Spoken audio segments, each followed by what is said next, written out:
on in the background of my computer, and it just is what it is. So, what's up, Dean? How are you, Jim? Long time. I'm getting stuff done. That's what matters, man.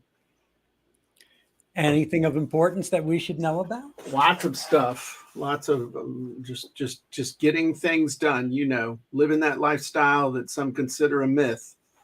Uh, Oh, everybody yeah. everybody thinks that pretty much just sitting over here eating my favorite candy and drinking, drinking Starbucks coffee, and the world is Automatic my cash oyster, and machine. automatic cash coming in every single. In fact, I'm kind of pissed because the UPS guy's not here yet with my briefcase full of daily money. I Hmm. mean, I'm getting kind of pissed. I might have to go out there and smack him upside the head. I know. You know why? He had to go back to the plant and get a bigger truck. I had to go back where they're printing the money and Yeah. say, hey, this money that you printed that I'm taking to Jim isn't worth as much money as the money that you printed a year ago. I What's know. going on? Can you print some more? Because that will fix the issue. Well, even as he was driving on this trip, inflation just killed it. And that short half-hour trip to your house. Well, there you go. And so today's topic, Dean, is an interesting one. Those of you who are here with us live, please say howdy in the comments. We're testing a little something with, I'm trying low latency content, so allegedly we're going through StreamYard, but allegedly, you know how when people comment and there's like a 20-second or a 30-second delay? I'm Hmm. trying the low latency. So we're going to see if people's comments come in a little quicker, or if they, when we say stuff. So right now, put in your favorite color, and we'll see how long it takes for people to do that. So wanted to talk about something as we lose all of our viewers.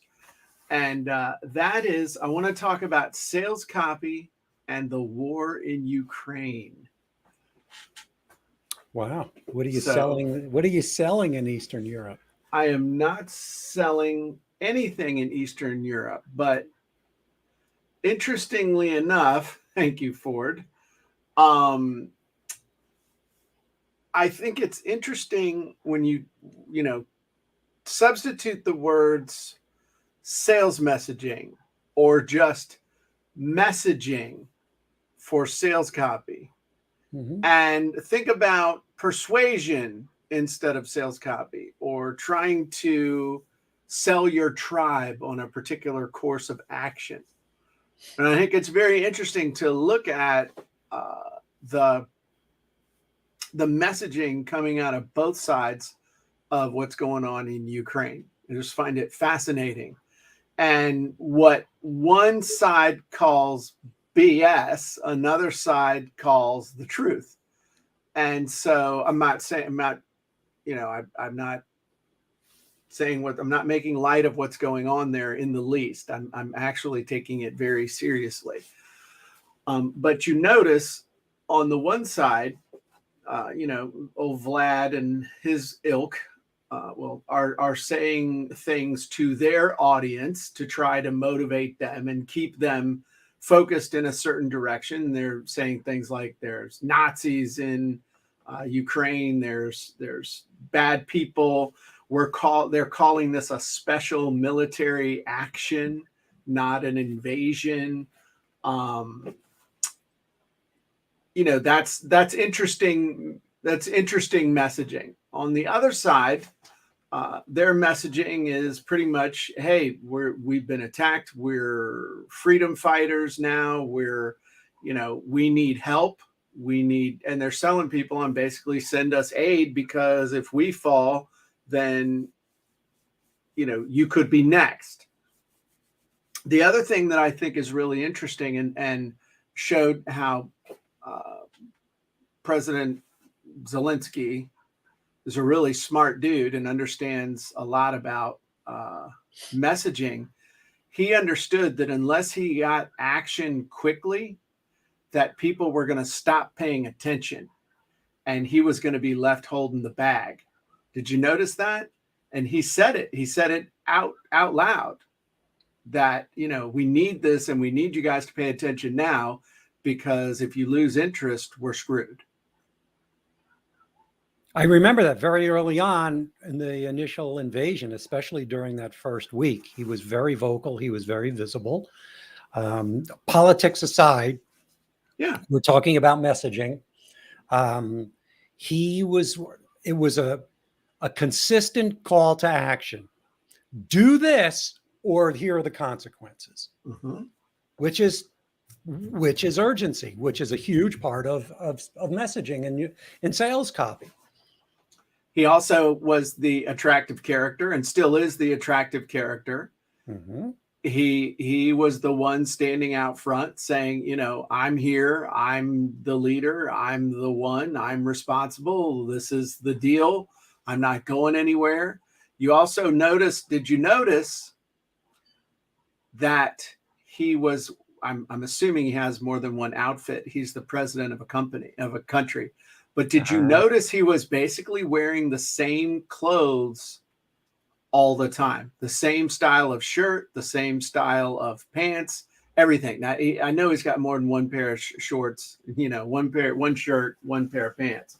Why do you think he's wearing, I have my opinion as to why he's wearing the same outfit over and over, but I'm just curious in what your perception is of that. Well, and I noticed that right away where he was in a khaki t-shirt, pants. He also showed himself among the people all the time. So he wanted to show that he was an everyman. He was somebody that his audience could relate to, and it wasn't a status play. Right. He achieved status by doing what he did, which was very deliberate. And like you said, it was very calculated and very smart. And he continues to do that. Well, I think mechanically he did that and is doing that so that you wouldn't be able to easily date the recordings if you saw him talking. Great point. And the reason for that is, and Ford just said consistency and easier to remember, it was creating a consistent image, and also not one where it's like, oh, that's from a month ago, or oh, that's from a week ago, or whatever. It's his message becomes timeless because of the way he used backgrounds and people and his clothing and all that stuff as well. And I know that was done on purpose. That was not done by accident. You know, you and I are wearing, I got to wear a different t-shirt today, or people are going to think that I'm, I don't wash or something like that. But there was a long time where I had 5 of the same red Hawaiian shirt. And I wore that Hawaiian shirt every time I spoke. And the reason for that was so that I could mix and match various, film clips and stuff. You wouldn't be able to tell. And somebody who does that a lot right now is Peng Joon. Peng is always wearing black pants, black butt huggers or whatever I call. That's what I tell them they are, and a white shirt. He's wearing base. And I asked him one time, I said, how many of those shirts you got? He said, I got 20. I got 20 of these shirts. I said, how many pairs of pants? 20. I'll never run out of these pants or shirts. And the reason that he always wears that is so that he can mix and match video. Which I think like you said, and his message is timeless. You're going, when was this shot? It doesn't matter. Right. It just doesn't matter. Yeah. So, one of the other things that I've been thinking a lot about lately also, and Ukraine and what's going on in Ukraine, is the question of, could your business survive an invasion? Now, I know that sounds weird, but let's stick with me here for a second. The chances of the United States being invaded are pretty low. All right, I would say. Now, 2 years ago, somebody would have said, what are the chances of Ukraine getting invaded or having military action? Everybody said, not going to happen. It's not going to happen, But having lived through a bunch of hurricanes where I live here, having lived through some earthquakes in California from living in California, you tell a good story about being in a grocery store, earthquake hit, you're like, we're out of here. I'm getting my kid and my wife, and we're heading for the desert. But I've been thinking about it a lot lately. I've been thinking a lot about, if there was civil unrest, if there was an energy crisis, if there was a situation where there was a natural disaster like a hurricane. I remember. Well, look at the pandemic. Look what that did to the country's consciousness. Yeah, the pandemic wasn't really the same, though, as far as mechanically operating a business, at least for me. For other people, would destroy businesses, absolutely, restaurants, stuff like that. But thinking about what we do, online, digital business type stuff, if you had been a Ukrainian, if we lived in Ukraine, comrade, and that stuff had happened, would our business have survived? And in a lot of respects, yeah. If you could grab your laptop and grab a webcam, pretty much the majority of your business, if you had it backed up, you could run. Grab the thing, go. I mean, I'm not getting into the fighting and all that stuff, but if you had to go, could you pick up your laptop, go 500 miles in a day or two, and be able to pick right back up where you were with your business? And it's an interesting question. And you're like, yeah, if I had a laptop, I could do that. Well, quick question. Where's your web server? Ooh. Do you ship physical products? Where's your inventory? Oh, I have other people that handle that for me. Okay, where are they? I used a fulfillment house for a long time back in the day that was in California, actually in the Bay Area. So I could be in great shape, and then an earthquake or something hit there, and all of a sudden my business is destroyed because of an event that happened 3,000 miles away. I'm not trying to be a downer. I'm like, these are things you need to think about. So, if your business, you got to think about, where's my business? Where's my business virtually? Where's my data? How and where is my data backed up? You're like, oh, it's on a thumb drive. Great. What happens if that thumb drive's in your pocket and all of a sudden, you're wading through floodwaters? It could never happen. Okay, tell the people in New Orleans it can never happen. I hear you writing for the prepper niche now, Jim. No, I've been thinking about this. I mean, not in a bad way, but in a way of like, hey, this is the mindset and the thought process of somebody who gravitates toward the survival space. But I don't think so. I think it's yes. maybe. Okay, no, but then I'd be calculating how many rounds can I carry? I'm looking at the different degrees. I'm not looking at anybody out on the far extremes. I'm talking about there's all degrees of this stuff, of people who are in the what if mindset. But as a CEO of your own business, don't you need to be in the what if mindset a little bit more than most people might be habitually doing? It's all about mitigating risk. No matter what you do, whether you're running an ad, whether you're sending an email, I get it. And what you're describing is, okay, the physical parameters. Where's my server? Where is that? Right. Where's the backup for that? Where's the backup for that server? It's in the cloud. What happens if the cloud goes down, right? Well, the cloud goes down, we're pretty much screwed. But I'll tell you something that happened, the honest to God true story. Last year, or I guess 18 months ago, at the height of the pandemic, guess what happens? There's a fire at the server place where my email server was and has been for forever. I'm like, I ain't worried about it. Why? Because we got triple redundant backups. Okay. Guess where the triple redundant backups were? On adjacent servers in the same data center. So guess who couldn't recover any of their data? Their whole email list that was on that server, and the backups were on that server's farm. Everything was there. Guess who couldn't? This guy and about 1,000 other people.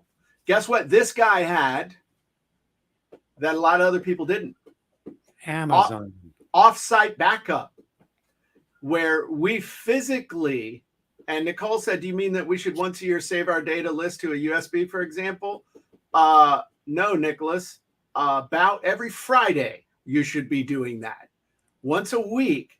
And that's what saved us, because part of Susan's SOP is to download the lists every single week, and to have them physically in hand on a protected drive. Now, you know how we learned that lesson? Because back in 2003, when I was, or 2003, 2004, when I was on a trip to Australia, guess what happened while I was on a flight? The email server crashed. Guess who didn't have a backup? Me or the people where I had my server. Guess who had to start over with their email list completely in 2004? This guy. So those lessons suck to learn. So it's best to learn them in practice without having to learn them in practicality. So I'm just saying, one thing everybody should do: back up your computer to the cloud, like use something like, I don't know, Carbonite or something like that. Have a physical backup as well that backs up every single day. There's plenty of automated solutions. Storage isn't an issue now. You can buy a 4 terabyte storage thingy for nothing. Okay, flash drive. Make sure that if you are using any type of special equipment or something like that, I have 2 of everything. I have a laptop computer that I've had sitting here for a year that just gets maintained and never used. But if the one I'm on right now were to die, I just turn on that one and start working. How did I learn that lesson? Had a computer die. Had a computer die that had all my data on it that I almost lost because the guy at CompUSA wanted to, we'll just use your restoration disks. I said, no, you won't. So all of these things are learned the hard way once, and it's forgivable. But if you don't learn them after the first one, then you got a real issue. But data, physically, remotely, whatever you got going on with equipment that you need, make sure you have a couple of them. The only thing I don't have 2 of is this board behind me, just because I got nowhere to put it. But once I move over into the new world headquarters, I'm going to have an extra one of these. Redundancy. What are your thoughts? Yeah, and not in the UK sense of redundancy, where that means you're out of work and on the dole. And I ain't talking about pineapples. Well, I wholeheartedly agree. I wholeheartedly agree. Do you do it? Do you have stuff? Yes, but not as often as I need to. Because last month I took all my data and I uploaded my entire laptop to the cloud and to Microsoft, to the Microsoft cloud, since I'm one of those few holdouts who still uses Microsoft Word, Bill Gates thanks you. So, which is okay. I mean, I get it. I mean, for a subscription of $99 a year, and I could put it on 5 computers for PowerPoint and spreadsheets and Microsoft Word, because I just got everybody, I just went to Google Docs, and where's that? That's in the cloud. But is there redundancy for that? Who knows? I mean, if Google goes down, we're all done for. So, yeah.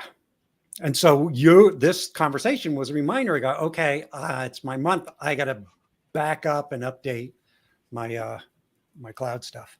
Yeah, but here's the thing: you do client work. Do you back that up every day? Yes, I have a local copy, and I have a cloud copy. Every single day? No. See, that's the thing. What happens if you wrote a sales letter for a client today and your computer crashed overnight and you hadn't emailed it to them? Well, here's the thing. Like I said, I've been working mostly in the cloud, like with Google Docs. Okay. What happens if Google Docs go down? By the way, Google has gone out before. Yes, it has. Do you have a local copy? About 50%. Okay, good. Well, flip a coin and you might I'll download. Once I do it, once I create it, I'll download it half the time. Okay. So I'm just especially, saying this is I hear you. important stuff that y'all need to think about. That just it's important, and I have a feeling that we are heading for weird times. It's not that we haven't been in weird times, but just weird times are coming. And I don't It's mean, weird. I'm not prophesying anything other than back up your data and have it ready if you need to bug out or do something, house fire, whatever. Yeah, anything. Yeah. I mean, Flooding, our whole life, broken pipe. our whole lives are on laptops right now and desktops. Yeah. I miss a good old desktop. Remember when you'd come in and you had your keyboard on the desk and you had the desktop tower. was down, the tower down there, and you hit the button and it makes a whole bunch of noises, and you had time to Hold screw on. around while it was booting up. Okay, hold on. Okay.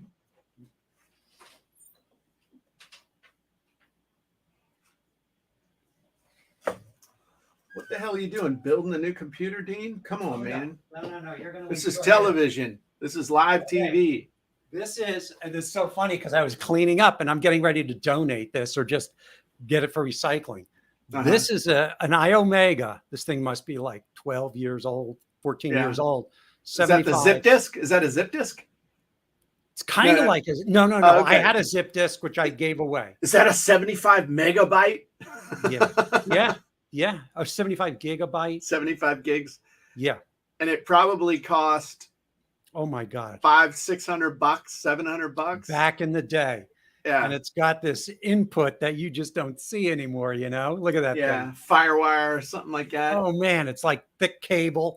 It's like So and I now, got two of these and I had to take all the information and now they're just ready to donate.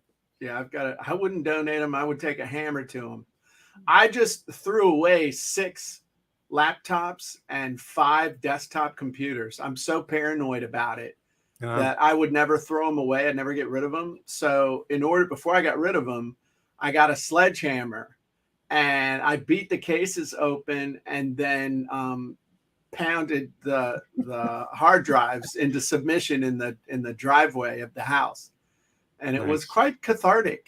But you don't donate them because data can be recovered off of those. Nobody, and plus nobody somebody fantastic.